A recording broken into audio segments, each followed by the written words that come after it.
we experienced a major pivot.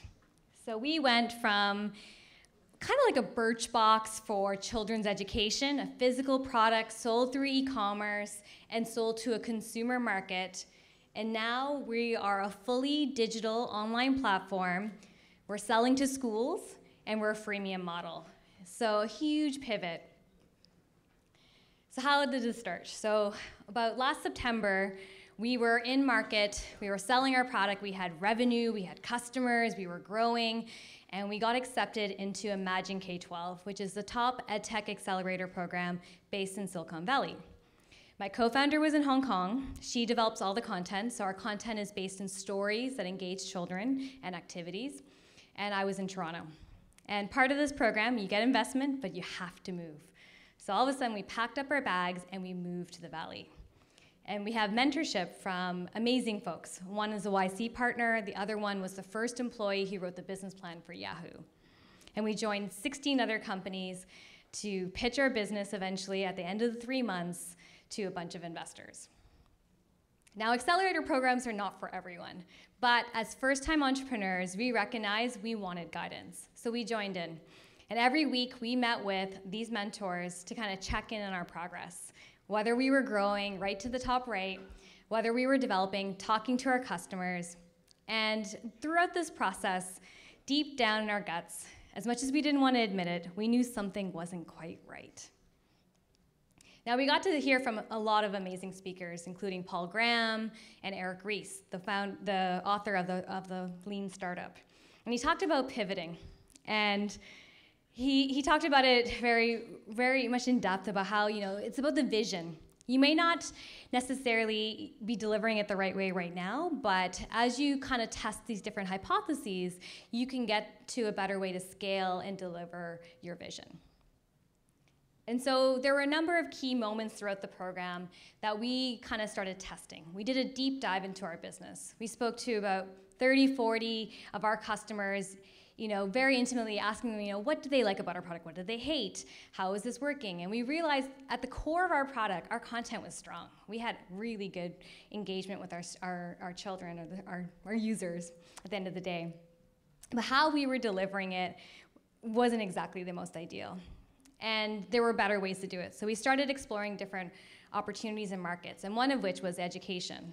And we got to pitch in front of 200 educators throughout this program, and quickly we had teachers lining up saying, this is not only great content for the home, but this is high quality content for the classroom. Just give it a chance. Come into our classrooms and test it out. So we went into 4 classrooms that week and quickly did like a little mock lesson. We just quickly took our packs and made it into classroom kits.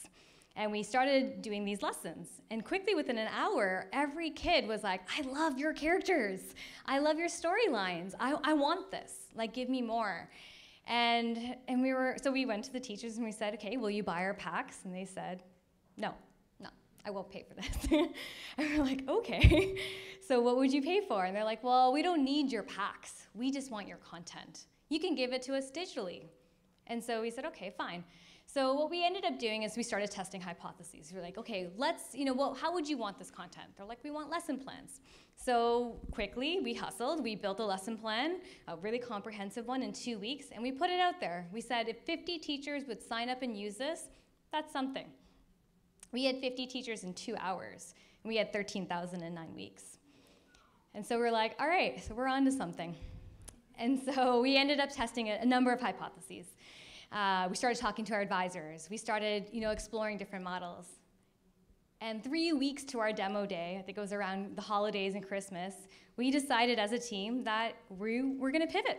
We were going to pitch this vision to investors instead of our existing business because we had more faith in this, and we believed this was a better way to deliver our vision. And the result was we had actually the most number of interest from investors, actually. We had tons of folks that we followed up with, and we ended up finding a better way to scale our business, a better way to deliver the content, and to make an impact on children. And really, at the end of the day, that awful gut feeling of not doing the right thing for our business was going away. We felt like we were on the right track again. So pivoting is one thing, but then you need to prove out your pivot. We had about 8 months of runway, and we didn't even have a CTO. We hired a CTO 2 weeks later, and we had to build like crazy. So we knew we had to build a bunch of quick wins. That was the only way to really prove this out and get follow-on investment. So within 6 weeks, we launched a platform. We started talking to as many teachers as possible. I was on the phone, I was in person, doing half-hour, hour-long, amazing interviews with these teachers who were dedicating time and telling us what we did great and what we really sucked at. 6 weeks later, we then launched another version of our platform, and we got 2,500 teachers signed up. And then we got more feedback, and then we started piloting with Khan. So Khan Academy has a lab school, and we started working with them. So since then, we've been able to sign up over 80 classrooms to pilot our program. We're in private beta. We've been able to secure follow-on investment, and we're continuing to build an amazing product that's making a huge impact on children. And we're now a finalist for an award for the impact that we're making. So the future, we're a startup at the end of the day, so it's still uncertain. Maybe we'll pivot, but we have an amazing team. There's about 7 of us, and we're dedicated, passionate, and really truly believe in building our vision of impacting children. And if we need to pivot, we're open-minded, and we'll test our assumptions, we'll make those hypotheses, and we'll continue building and growing our company. Hope you learned something from this experience. It's been since February or January, and it's been an incredible time. And thank you so much for listening.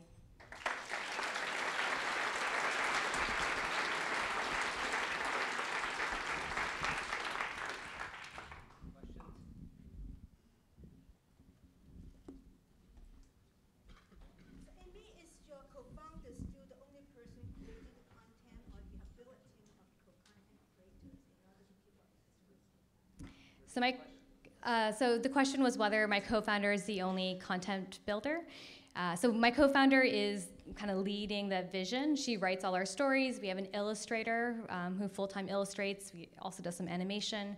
And then we have, so all our books are digital now, and then we have a content curriculum designer who has a master's in education and helps us design that. How did you book your first appointment, and what was like, it was a proposal did you send out, or how did you manage your first appointment? With schools? So the question is, how did I first get our first teachers or appointments with teachers in schools? So partly, I mean, we were in this Accelerator program. There was a great network, so we got some teachers that way. But it's been a bit of a hustle. So for example, there was one conference called ISTE. You can buy the list, no email addresses, but we basically got some folks in Bangladesh to scrape the internet, create a list of emails. I then emailed them all saying, can I get 10 minutes of your time to have a coffee?